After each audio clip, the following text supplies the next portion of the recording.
We are glad to have with us the German ambassador to India, Dr. Philipp Ackermann, who's just concluded a long visit to the northeast states of India. You were there for a week, Ambassador. So my first question to you, your impression of these beautiful 7 states that we have in that part of the country, the takeaway? So unfortunately, I didn't see all 7. I only saw 3, okay. Meghalaya, Assam and Arunachal Pradesh.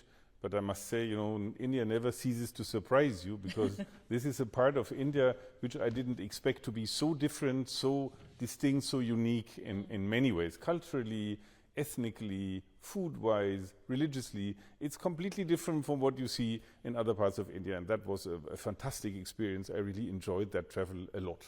You did? Yeah. Germany has shown increasing interest in the northeastern region of India. What we want to understand, Ambassador, from you is what is the kind of engagement that Germany is looking to build with that part of India? I mean, you were there with some motive, clearly, weren't you? So one has to say at the outset, what I've seen is that there is a huge development taking place in the Northeast.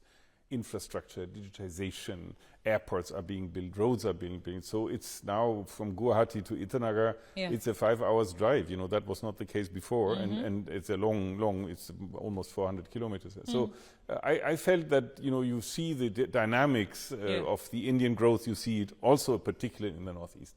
What do we do, Germans? We have a long-standing commitment in the Northeast. Actually, it has to be said that Catholic Church in Meghalaya, for example, comes from German missionaries 120 years ago. But now, what we do now is we do projects in the framework of our GSDP, the German Indo Partnership for Green Sustainable Development, where we see in many, many states of the Northeast smaller and bigger projects. So what I did, for example, I saw a big dam in Arunachal Pradesh, which was built with financing by Germany. So, providing the region with energy, a beautiful green, clean energy That's dam exactly in where I come in, Ambassador, the infrastructure. Infrastructure the cooperation in infrastructure in other sectors like education, energy, etc. So we had energy. We have done this dam, and I think it's a beautiful dam. It's a very, very useful energy source for energy. But what we also did, and I saw that on a smaller base, is biodiversity projects. The Northeast is a paradise for biodiversity. All the plants and the fauna you find there is unique. Absolutely. So what we did, we worked together with the state government of Assam on a big wetland project outside Guwahati, where we clean the waters, where we try to introduce a sustainable fishery, where we try to make a passage for elephants to drink there. Yes. And so this is, and we have wonderful partners with the Assamese government, really, really good partners, and we sit together. Then in Meghalaya, we had 2 things. We saw, I inaugurated actually an aquatic biodiversity center in a village south of Shillong, where you want also to attract tourism, because sustainable tourism in these areas is very, very important, and it's very beautiful, so you can offer a lot. We had projects with the living roots bridges of Meghalaya, which is a unique phenomenon in the world. And we also have projects when it comes to this eri silk production, which is very unique in Meghalaya. So you see also in a smaller scale, Germany is very present there, and I'm very happy to see how successful the projects which we undertake together with the Indian government are. So this is the broader Indo-German partnership when it comes to northeastern part of India, right? I think it covers the whole of India, but we make a point that we are present in the northeast. Even in Manipur, we have a very important forestation project. Now, for obvious reasons, I didn't go to Manipur this time, but there is a lot of activities within the framework of the GSDP in the area. Okay, all right. I would want to bring in a topic which is currently, say, trending or being talked about, which is about the tariff plan of President Trump. Now, if I were to, speak to you about that, I mean, tomorrow is the 2nd of April. There are too many countries across the world waiting with bated breath as to what changes for them. A lot of fear in the stock markets across the world. How does Germany, and India is also one of those countries which has a high tariff rate. How does sort of Germany view the entire, I'm not asking specifically in the context of India, but you are the ambassador here. What is the take of Germany when it comes to this entire issue? So, as you know, Germany has a very global economy, maybe the most globalized economy in the world. We have our business trade with the rest of the world, including India and the US. So, it is logical that we are against protectionist measures. We feel that tariffs are an impediment rather than a promotion for international trade and industries. It is, of course, at the discretion of any government to impose tariffs on products. So, that's not up to me. And not to comment what the American side does, but for principle, in a principle framework, I would say, principle-based framework, I would say Germany is of the opinion the lower the tariffs, the better. And therefore, we are in favor of FTAs. And that's what we are pushing hard for when it comes to India, because the EU-India FTA would offer huge chances for both sides to increase their economic activities here and there, and therefore we have made excellent experiences with FTAs. That's an answer, Ambassador, that you give on the basis of the principle. You're talking about the larger principle. But India is a country that does have high tariff rates. Would you, your suggestion to India would be to reduce these tariffs? Is that what you're saying? So I will not speak on India and the US because that's not my, but I would say when it comes to EU and India, what we are doing right now is sitting, Minister Goyal is sitting with Commissioner Šefčovič and try to figure out how we lower tariffs. That's what we feel is important. Now, that's a very complicated measure because some group of products might be carved out and should be protected. But at the end of the day, I think for the business of both sides, lowering tariffs is a good thing. Lowering tariffs is a good thing? Okay. All right. Let's move on to more questions, sir. The long-standing partnership between India and Germany, especially in the sustainable development journey for India. For us, it's a new one, maybe for you, slightly older.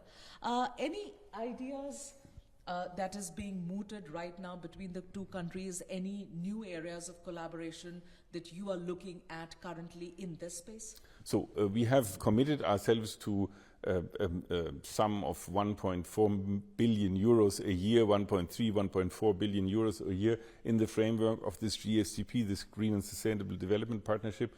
And I think what you see is over years we'll have a very, very mixed basket of projects, very concrete projects, be that support for public transport infrastructure like in Bangalore, Ahmedabad, or if an energy provider wants to have less fossil, more renewables in their energy mix, we will be very happy to provide money to finance that, whether it's biodiversity, as I was telling you, in the Northeast. So the charm and the nice thing about this partnership is that the projects are very concrete. And we are still looking for new projects, and that's what I also explored in the Northeast, whether we can start new ideas, new projects on bid level in order to fulfill this 10-year commitment of the money we are ready to spend together with the Indian government. I want to emphasize that we are talking of a partnership here.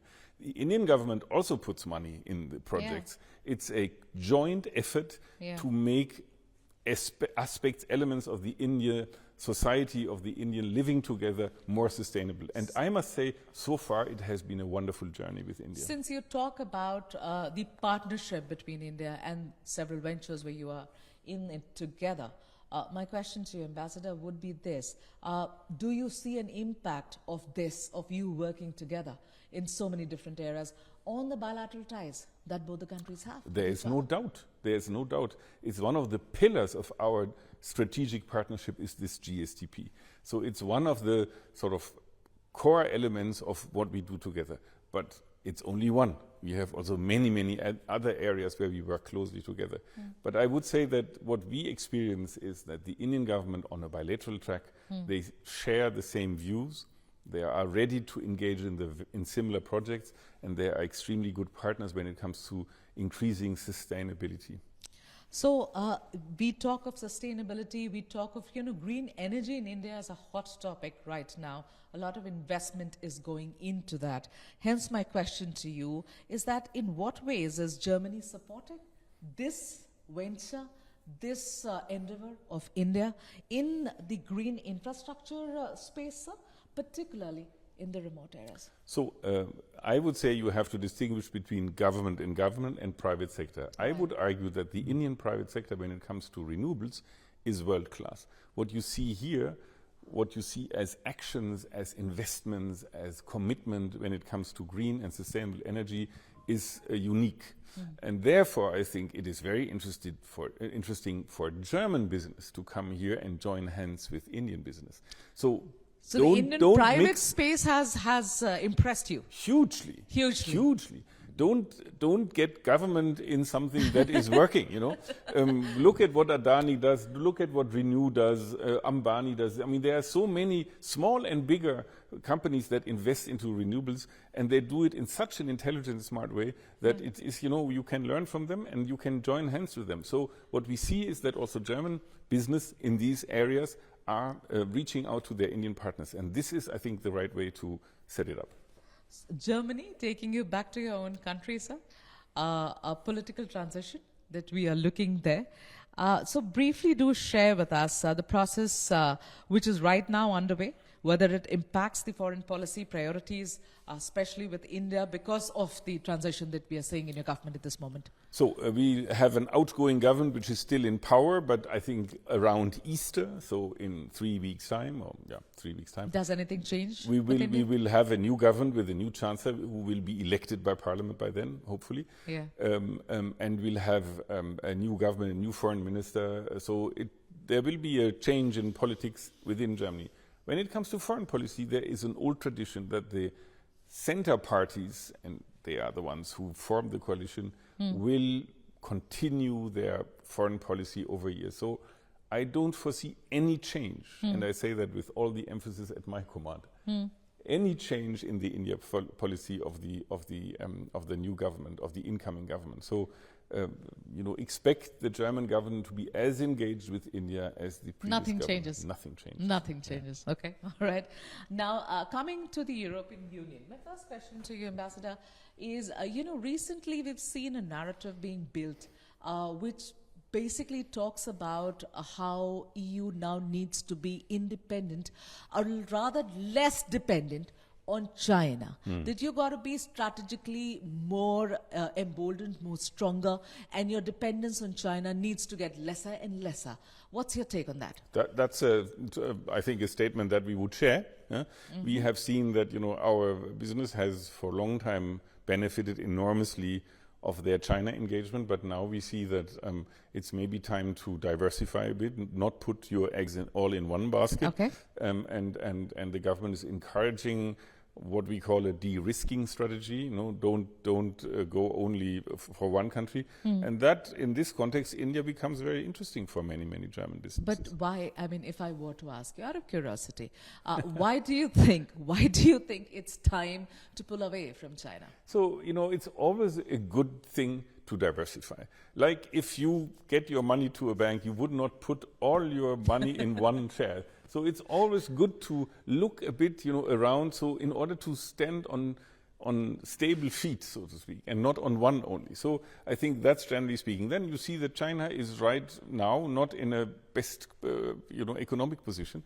And the German government has always seen China as a partner, economic partner, but also as a competitor, which is growingly true. So the Chinese business is aggressively reaching out worldwide and is also endangering our own business plans. And thirdly, we see also a systemic rivalry between us and China. Unlike with India, where we have a great overlap of interests and also the idea of democracy, of how you rule a country is very much more alike when it comes to India and Germany than it is between Germany and China, and that also should be taken into consideration. So while you pull away from China, is it time for Germany to invest more and more in India? Yeah, then? I think that's one of many options, but I see that over the last couple of months and years, you see more interest of German business in India. clearly. Okay, all right.